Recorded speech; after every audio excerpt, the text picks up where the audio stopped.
मस्त आहे ग, मी खूप मस्त आहे. काहीच मस्त नाहीये ग मी प्रजा, काहीच मस्त नाहीये. अगं माझी नणन एक नंबरची हराम आहे, सगळं हातात पाहिजे असतं तिला.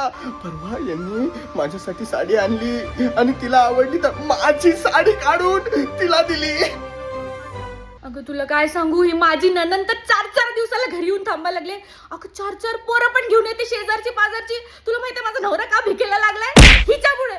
अगं परवा काय झालं माहितीये का, आमच्या लग्नाला 1 वर्ष झालं तर सासूबाई काय म्हणतात, मला बाळ पाहिजे. मी म्हणलं बनवा सासऱ्यांचा मूड, मग लाजून पळून गेल्या. अगं आमच्या लग्नाला पण 1 वर्ष झालं, पण अजून कुठे हनीमूनला नाही घेऊन गेले ना, कुठे फिरायला घेऊन गेले.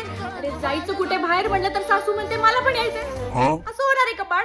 अगं तुला तरी फिरायला नेतात, आमचे हे पहिले ना डिनरला बँड्राला न्यायचे, बँड्राला आता भंडाराला नेतात.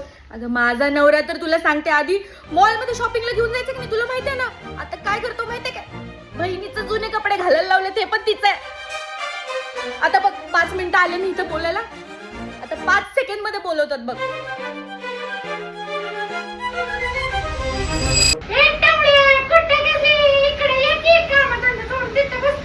आले आले सासूबाई, चल बाय बाय, मी पण जाते. चांगलं ननंदला ठेस द्या आता. ननंदाई कुठे आहेत तुम्ही ननंदाई?